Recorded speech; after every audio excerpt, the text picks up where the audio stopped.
Well, three, two, one. What's up, everyone? I've got John Tuggle on the line. He is an SDR at 511, and ConnectAndSell contracts 511 to do all of their SDR work. So you could say that John is an SDR at ConnectAndSell as well. What's up, John? Hey, how's it going, Mark? Oh man, I'm good. I've got my cold brew. It's not cold brew, it's iced coffee. There's a difference, I guess. But drinking my cold brew. But we always start with the triple whammy, which is what are you drinking? How's your day going? And what's something you learned today? Yep. So today I am not special. I got some water. That's about all I got for me today. My day is it's good mentally. It's been a slow day on the phone. Not a whole lot of people talking. Yeah. Something I learned today, man. I think that some of the things that I've learned today, just to keep at it, even though it's slow, and I'm not having conversations I'm having conversations, just not having the conversations I'd like to have. Yeah. But just keep at it and keep going, keep positive. I like that. Keep at it. That's such a good phrase for like any SDR who's in the role. You know? It's what we do. It's what we have to do, or we're not going to. I mean, as an SDR, we just won't get anywhere. Keep at it. Gotta learn, adjust. So true. So true. We talk about burnout a lot on the podcast, and it's so easy to get, stuck in the motion and just wake up one day or just have like a couple days where you wake up and you're like, man, like, what am I doing? you know? Yes. I do feel that. It's an interesting world. Being an SDR, being in sales, not ever something I'd see myself doing. But here I am doing it. And, but it is, man, you have to just make a conscious decision every day to push through all the hard stuff. Yeah. Yeah, that's so true. All right. Well, I want to dive in and learn a little bit about where you are as far as your quota goes. Yeah. So my quota is based on conversion rate. And so what that looks like is I have X amount of conversations in a month, and I book X amount of meetings. So I have to book 6% minimum from the conversations I've had in the month. And this month I am at 9.5%. So I'm 3% above what the lowest, the minimum. That's such an interesting way to look at quota. And it's got to be very certain to connect and sell, right? Like that kind of, because you guys are on the phone with so many people a day. Is how does it work as far as like an SQL or an MQL? Do you guys have any of those statistics as well? For me personally, I don't look at that. That would be something that my manager, they have. Okay. I mean, yes, not something that we talk about often. Okay. But reason being, moving to conversion rate of that is just every conversation counts. Yeah. So. Dang, that's crazy. And kind of give me some insight onto how many conversations you might have a week. This might be a little bit of a connect and sell plug right now. The power of the tool, but like how many conversations would you say you have like per week? Okay, so I have on average about 35 conversations a day. What? So yes, on average 35 a day. Oh my gosh. Whether it's cold prospects, follow-ups, reschedules. So I have about 35 a day. So that would equal like over 150 conversations in a week with targeted prospects. My Lanta. I just want to talk about that for a second because typically the numbers that I hear are like, okay, you should be having, if you're making 100 dials a day, you're maybe connecting at like a 10% rate, which would give you like 10 conversations a day. So say you make 400 dials in a week, which is an incredible amount of dials for anyone. That's hours and hours on the phone. You might have 40 conversations in a week. and then converting those at X% would get you, yeah, I don't know what. But you said you're at 130 conversations a week. What'd you say? Over 150. Some Over 100. Oh weeks, my God. yeah, some weeks 200. Just depends. All right. So I really want to ask you, like, what are the keys to your success? But first I want to talk about, like, how do you get prospects into that kind of system? Like, what tools do you guys use besides Connect and Sell? And what's Uh-huh. the process for generating the people into Connect and Sell to then get in the conversations? And also give the listeners the pitch, like, what is Connect and Sell and, like, how does it work? Sure. So, I mean, we use Connect and Sell. We use our own platform. It's not a tool per se. It's different. There's nothing really like it out there. So, um, I've used it personally. It's yeah. gnarly. Well, I'm glad you have the experience. I mean, there really is nothing like it. I mean, I went from dialing manually through HubSpot, click to dial, leaving 30 voicemails, 40 voicemails a day, no one calling me back. Yeah. So I know the pain on the other side. So we use our own platform, Connect and Sell. We call it Lightning, and the other tools that we use, which it really isn't much. We don't have to use a whole lot. I have a Ring Central phone, and I Okay. have Salesforce. Oh, okay. That's it. You really don't need. All you need to use it is a browser and a phone. So Oh my nothing. gosh. Pretty simple. You come in, you press the green button, and then you go. So, I mean, to give you the high level view of what Yeah. Connect and Sell does is that it lets reps easily get into conversations like this, or that's what I would say, right? Like Yeah. this one that No, we're I like having. that. Yeah. I actually used it to get you on the phone, but it is fundamentally different than anything else out there. Not a dialer, not an appointment setter. It's not a training, but it's a breakthrough way of having conversations that every business needs to grow. Yeah. And then I asked for 15 minutes. That's the expansion. That's not what I say, right? Like the first thing I say to them, but that's Yeah. the meat. Yeah. And so you guys, do you work on like Salesforce lists?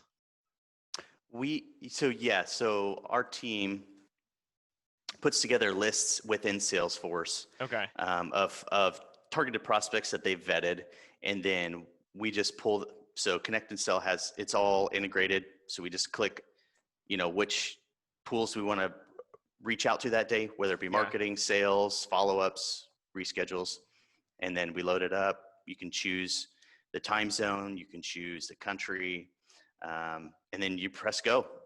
And then you're having conversations about every 4.5 minutes on average. Yeah. With some of your target prospects. And I just want to make sure it's the same way that when I've used it. So you hit go, and literally somebody else, like somebody's dialing these numbers, right? That you have in there, and then when they connect, you get the live connect then transfers to you, and you hop on the phone with them, right? There's like a short pause, or there's like an intro, if I remember, and then the conversation starts, right? It depends on if you want to. So you can, record a live greeting if you want to. So that would be what is your intro. Yeah. But so the technology does do that, right? It goes through the list of people you want to call. It's not calling all of them at the same time. It's not calling them all day long. But it is randomly calling a few of them at a time. When one of them is on the phone, you hear a noise in your ear, and then you start talking just as if you had manually dialed them yourself. So when they say hello, it gets instantly transferred over to you or to me, since I'm the one using it, and I start having a conversation. Is it nerve-wracking when you get I bet maybe it's nerve-wracking at first, but when you're having that many dials, like, talk to me about what it was like when you first hopped on the platform, getting the go light. What was it like? Man, I did not want to do it. I knew, I was, like I said, I was manually dialing before, and I'm navigating through admins or dial by name directories. So I'm expecting to get a voicemail most of the time, because that's what happens, my experience. So whenever they move me over to Connect and Sell, and I started using Lightning, man, I didn't know when I first started, I only had we call it D2C, a dial to connect. So Yeah. when I first started, I had a 4 D2C. So every 4 dials, I was speaking live with someone. So I was having so many conversations. And I just I was nerve wracking. I didn't know how to have that many conversations. Yeah. Well, because you're not, as an SDR, you're so accustomed to like leaving the voicemail, it almost becomes like a routine. Like, hey, I'm gonna pick up the phone. The guy's not gonna answer. I'm gonna pick Right. up the phone. They're not gonna answer. Oh, Right. they answered. What do I do now? What's my pitch? So yeah, I wanted to ask that too. Like, so you guys, do you have like a pitch that you go off of? Yeah. Yeah, we do. We have a standard pitch across the team. You want me to give it? No. I don't Okay. want you to give it. Give me you kind of gave me the rundown, like what you said earlier. Uh, and I think the pitch is really interesting, like running off a script. I had this guy named Andy Dewey.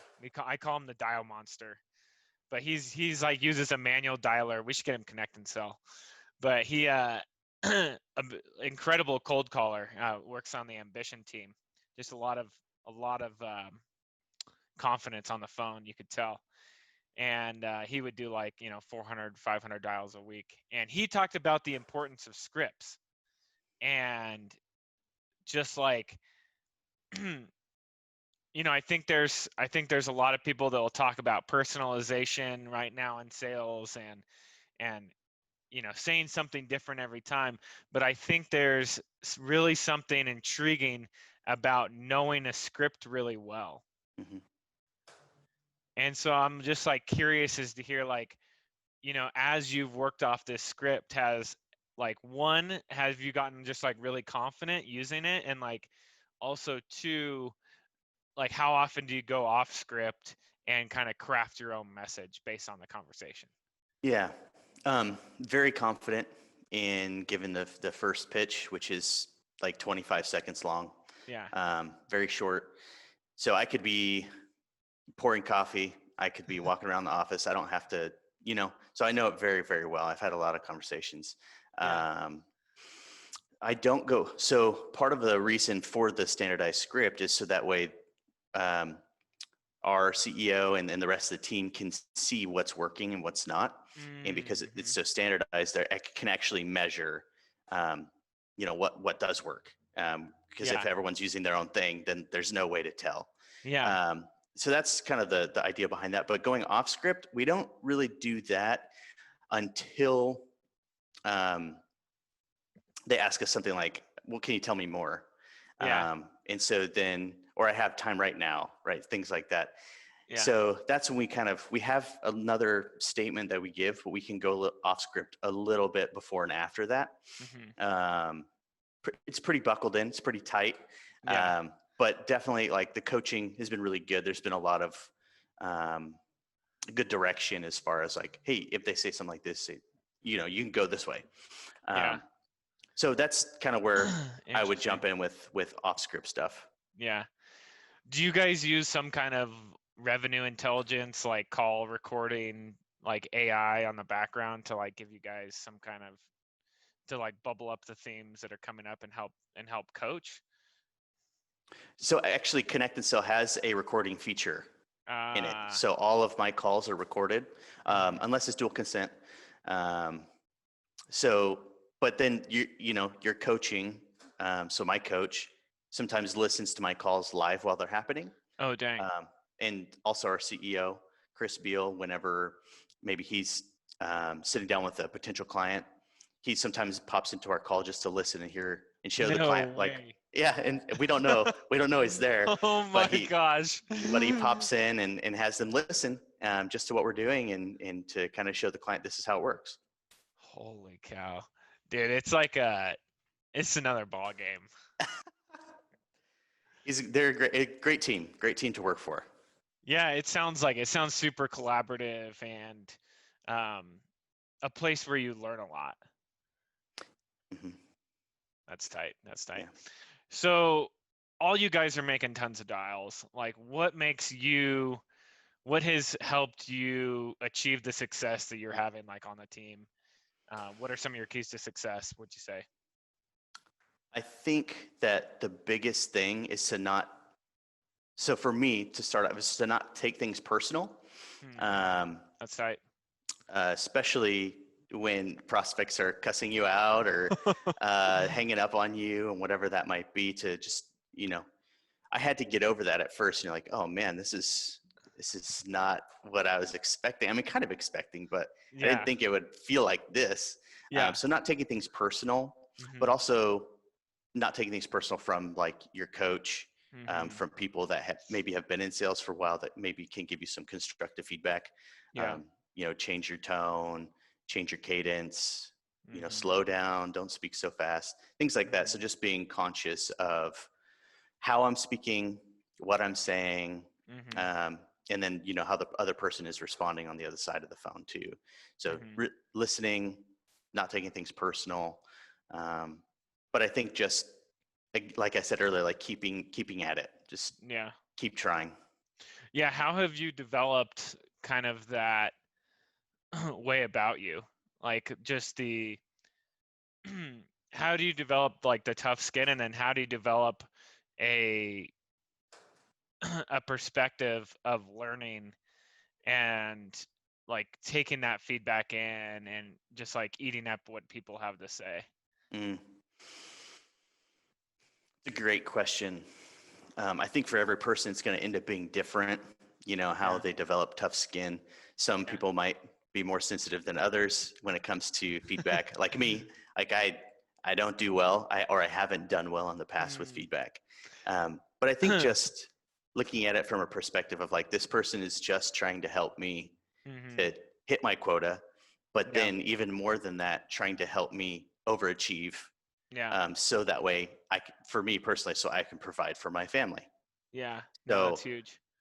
So just, I think taking a different perspective, looking at it in that way, like, okay, they're just trying to help me get better.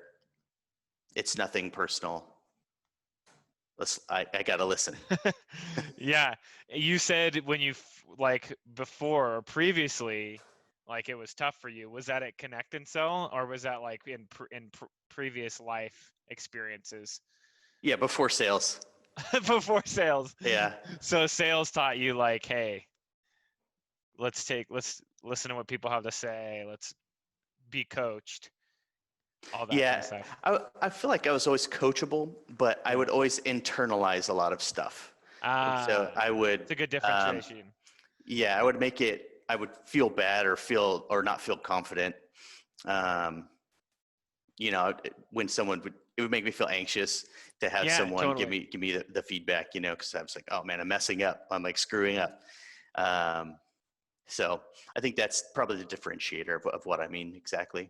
Yeah, no, that's huge. And I think coming from a place of learning and sitting in that seat is also really, really, really amazing for managers to see. Like, if they know that you're coachable and that you can learn, like they're so much more willing to like invest and pour in like even more than they would with anyone else, I think.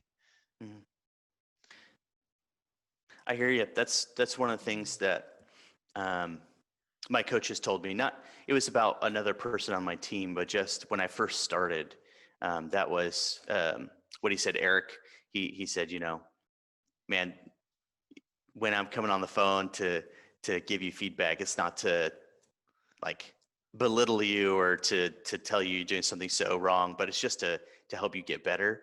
And he said, man, one guy that does this is this person. He's always willing to listen, always willing to be coached, and it's super easy. And he's the best on the team, right? And so he's like, cool. There is a direct correlation with someone who's willing to be coached and their success as far as in this role particularly. Yeah.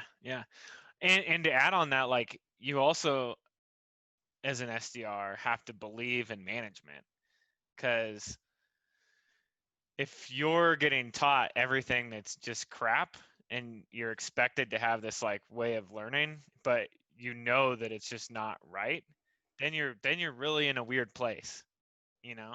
Mm-hmm. I don't know if you've ever dealt with that. I'm trying to think if I've ever had that, but man, that's a tough situation. Like when you just don't believe in the solution or in the not in the product, but just like in management, you know. So that's pretty cool. I have experienced a little bit of that. So it is a nice breath of fresh air to believe. I mean, I know the product works. It gives Yeah. results. I know I know Eric knows what he's talking about. World-class coach. I mean, so I do. I believe them. I trust them. But it does make a big difference Yeah. to be able to say that, you know? That's huge. That's huge. So what else? What are some other things that have kind of got you to where you're at, would you say? If you have anything else to share. Just as far as being in sales. Yeah, and like achieving success and being over quota and stuff.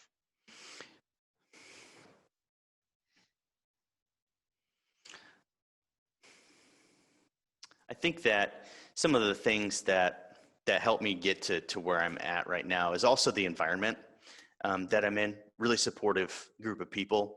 I know that a lot of us are working from home right now, might not feel that sense of camaraderie.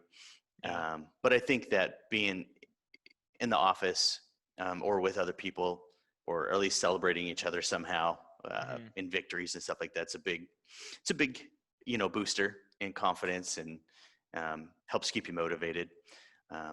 Also, free coffee, free lunches sometimes also gets the motivation, So there's some aspects as far as that attribute that. I think personally, I really do think that it's a lot of learning and a lot of just keeping an open mind, being willing to change. That's cool. This is some of those are good things for life too, and for Yeah. me to remember for life also. No, that's um, super good. yeah. Dang, that's cool, man. That's cool. Do you have what do you feel like are next steps for you, like beyond the SDR role? Yeah, so I'm not sure. I mean, I know what my 3-year plan is. Doesn't mean Okay. it won't change. Doesn't mean it won't change. Are you allowed to Um, share that? I mean, I can share. Yeah, I can share. It may end up with me leaving sales at a point in my life. Hmm. I'm in a That's okay. master's. I'm in a master's program right now, and so Okay, what I'm are you going studying? to counseling psychology. Oh my gosh. So I'm working towards getting my license in therapy. Wow. Want to work in grief counseling Oh my specifically, gosh. and so that is where I see myself. Next steps as far as getting there, man, to keep doing what I'm doing would be great, to Yeah. get to that point. So I think that's so cool. Reason why is like I think that a lot of people are like I think a lot of people are scared to share in the sales role if they have some kind of, I don't know, like far out dream. Like it's okay to share those dreams with like management and like people that you're working with, cuz like when you I don't I'm just like talking, I don't know if this is for you, but like definitely chime in. But I feel like when management knows your long-term goals and when they can understand you as a person, like you either get one of two things. You get them to totally back you and like really buy into you as a person, and that's when you know that you have an amazing manager and you can really trust them.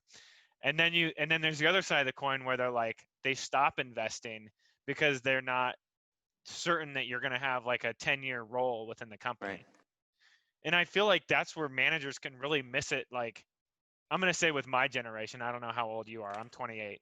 Uh, but we live in a generation where like it's not always the thing that we're working on. There's side projects. Like a lot of us are like entrepreneurs or like are looking for these, lofty goals, and like we don't always want to just stick be an SDR for the rest of our life, or even be an AE or be in SDR management. So I think Cheers to you. I think that's awesome.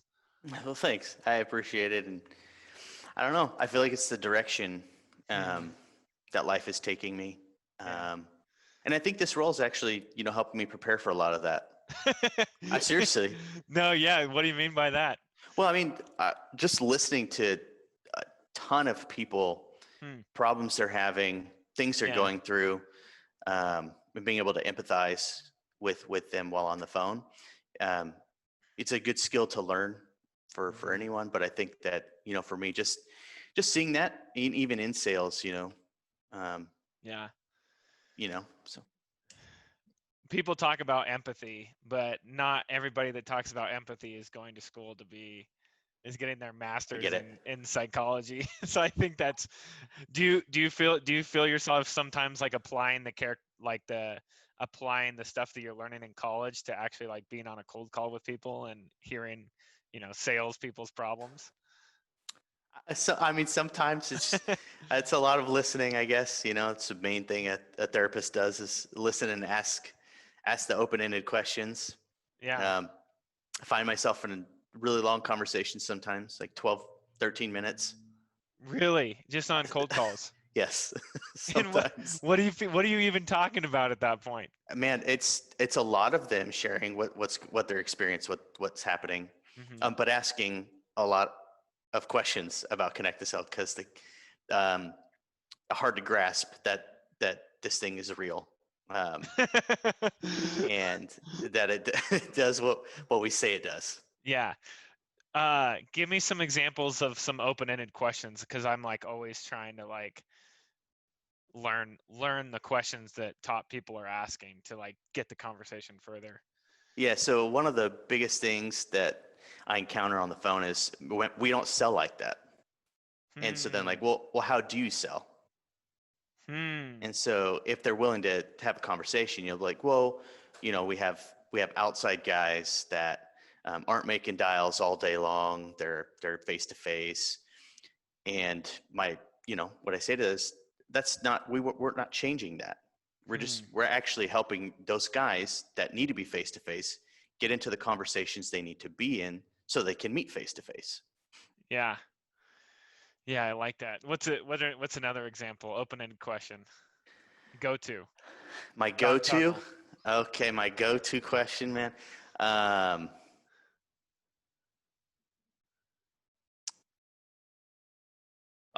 mean, a lot of it's who should I be talking to?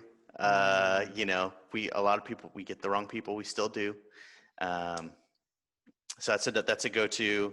And who should I be speaking to? When is a good time for me to reach back out to you? And what do they usually say when you say, when should I reach back out? Do you push on them to book the meeting, or do you play the long game? I've been talking about this with people too. Some people do. Some people are like, no, man, like next year. Like, oh man, that's far. But when people say right now it's not really a good time, like, hey, what if I reach back? I'll send you an email. I'll try you back next week. Things like that. I think the long game is okay because a lot of times those end up building a little bit of rapport, and then they take the meeting and actually pay attention and show up, versus others where you are pushing that don't show up. And they're just taking the meeting to get you off their back. Exactly. Yep. Which, I mean, and then you have professional meeting takers too, that take the meeting, you call to reschedule, they take the meeting again, you call to reschedule, they take the meeting again, and they just never show up to any of it. That's so messed up, especially in sales. Like, you guys are selling to salespeople, don't they? Like, they gotta know that that's like not chill. That's bad karma, dude. Bad karma. If you're a sales guy and you do that to another sales guy, you can expect that it's gonna happen to your team. We eventually get him out of there, but our follow-up game is strong. Yeah, strong follow-up game. Talk to me about the follow-up game with ConnectAndSell. How do you guys run that process? Super easy. So if let's say I called you, Mark, you're like, man, you caught me at a really bad time. I'm like, okay, no problem. I'll send you an email. and I'll try you back. So if this was on a Monday, ConnectAndSell has the capability of writing back to your CRM, and then it will pull it back in. It'll pull that task in on the day that you're supposed to call them back. So if I caught you on a Monday, I would put you in as a follow-up for Friday. Mm-hmm. And then on Friday, ConnectAndSell will try you for however many times I said it. I usually try 3 times per person. For follow-ups, I do kind of a bigger interval. I do it every couple of hours to try. And then that's how it would work. And so from that day forward, it would continue trying you until I got you back on the phone. Now it's not gonna, again, not calling you all day or anything like that. It's not gonna hound you, but I set the parameters of how I'd like to reach back out to you, how often, things like that. That's tight, man. I love it. I like the process. Easy. It's super easy. How much time do you spend doing like nonsense work? How much time are you like headset on talking to people throughout the day? How much time are you doing like other stuff? I mean, honestly, if you know your script, you're able to switch on to game mode whenever the beep happens. I mean, I could be mid conversation with someone. I hear the beep. I start having a conversation on the phone with my target prospect. So sometimes doing homework, sometimes writing emails to prospects. Oh my gosh. So it's, it's not hard to do other things.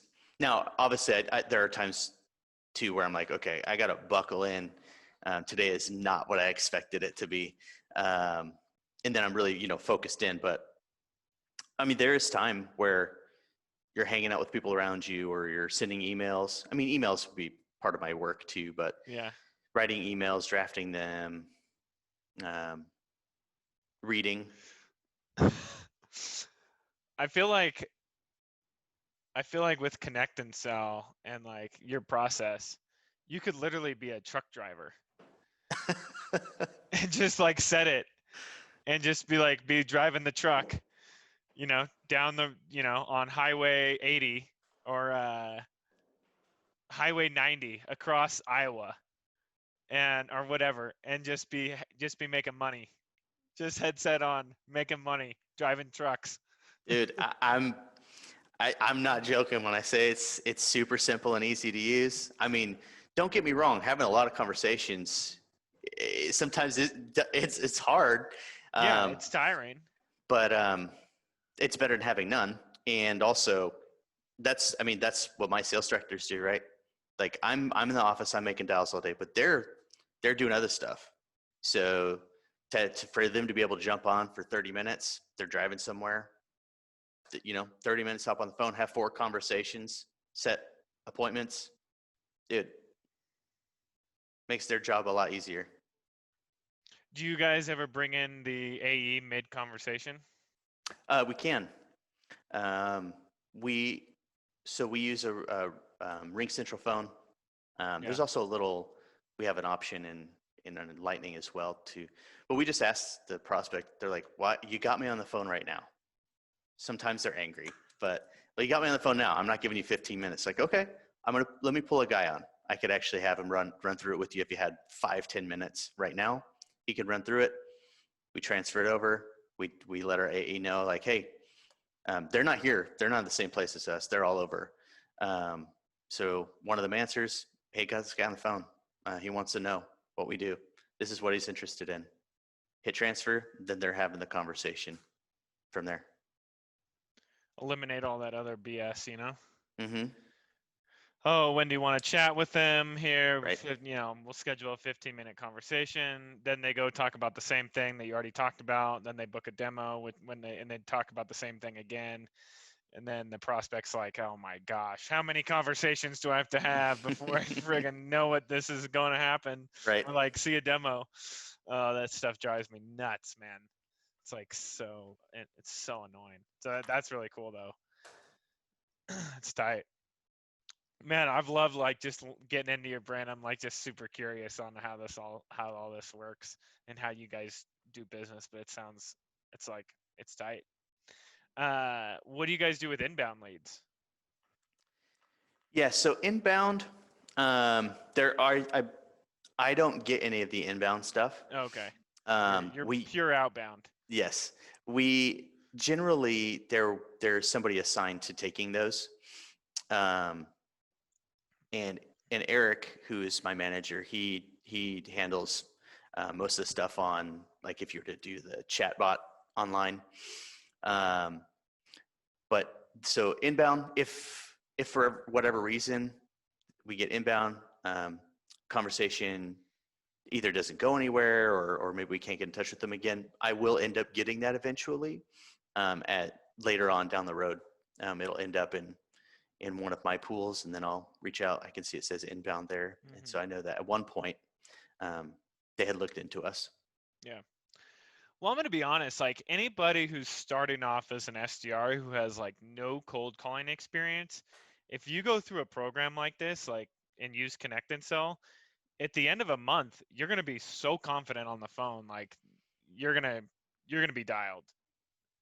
It seems like. I mean, yes, that's my experience. I didn't have any sales experience. Yeah. And when I came in, the first thing I did was manual. Then moving to ConnectAndSell, I'm having more conversations in a year than people have in 10. Oh, easy. So In a week. right. In a week.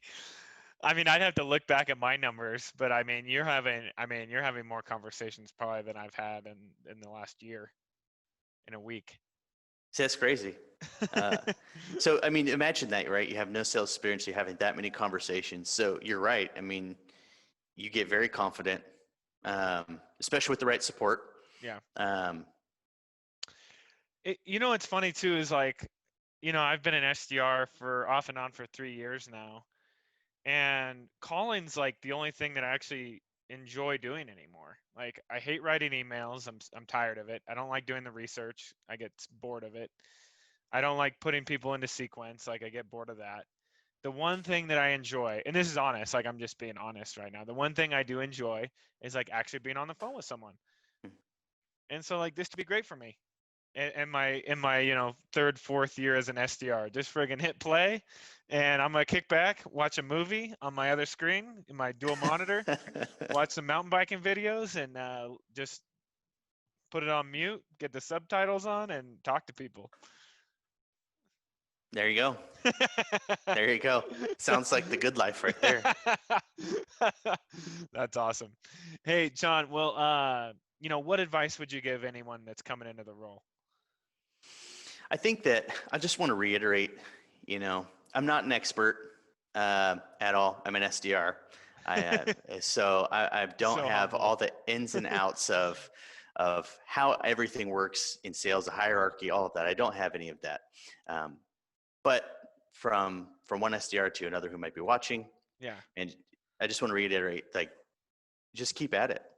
It's the only way that we get better. It's the only way we can learn. And to really, there's a lot of stuff that will come out of you in an SDR role. Frustration, anger, and just being put in a role like that, man, you'll learn a lot about yourself, who you are, maybe what you don't like, and just being willing to address it and be like, man, I don't like that about myself. What do I need to do? And so, man, that's a lot of humility. I don't know. I guess humility is something we all probably need, but I definitely need more of it too. Dude, that's huge. That's cool, man. How can people get a hold of you? Yeah, find me on LinkedIn, John Tuggle, Tuggle. You'll see me employed at 511 and ConnectAndSell. So there you go. You find me on there. Definitely would love to connect, and if you have more questions or whatever. But other than that, I mean, connecting, building a relationship, love that. Cool. Hey, well, thanks so much for coming on the show. It was great having you. Thanks, Mark. I appreciate the time and the interest, and wish you the best. Thanks again. Awesome. We're gonna sign off, man, but appreciate it.